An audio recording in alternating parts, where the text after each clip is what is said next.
এসব বলার পারমিশনটা কে দিয়েছে ওনাদেরকে? তাই না হলে বাইরের মানুষ আমাকে ব্যক্তিগত কথা বলার সাহস করে পায়।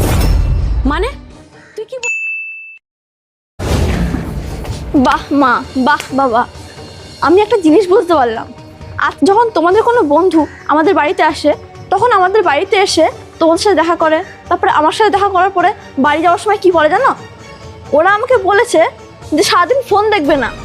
আচ্ছা মা, আমার ব্যাপারে এসব বলার পারমিশনটা কে দিয়েছে ওনাদেরকে? তাই না হলে বাইরের মানুষ আমাকে ব্যক্তিগত কথা বলার সাহস করে পায়। মানে তুই কি বলতে চাইছিস? মানে বুঝতে পারছো না? তখন আমার নিজেকে ভীষণ ছোট মনে হয়।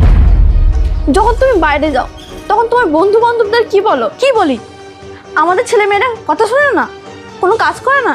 তুই তো মাঝে মাঝে ভুল করিস, তাই না? ভুল তো আমি করি মা, কিন্তু ভুল করলে তুমি আমাকে বোঝাও, দরকার হলে শাসন করো। কারণ তোমরাই আমার বাবা মা, আমার ভালো মন্দ বোঝানোর অধিকার তোমাদের আছে। তোমরাই তো আমাকে শিখিয়েছিলে সকলকে সম্মান করতে আর বড়দের শ্রদ্ধা করতে। তাহলে আমার সম্মানটাই তো তোমাদের কাছে সবচেয়ে বড় পাওয়ার দরকার। সত্যি বলতে তুই কথাটা ঠিকই বলেছিস। আর একটা কথা বলি বাবা, বাইরের মানুষকে যদি কিছু বলতেই হয় তাহলে এই কথাটা বলো, আমাদের ছেলেমেয়েরা এখন ছোট, আস্তে আস্তে শিখবে, আমাদের সন্তানের ওপর পুরো বিশ্বাস আছে, এই কথাটাও বলতে পারো। এই কথাগুলো বললে কি তোমাদের সম্মান কমে যাবে?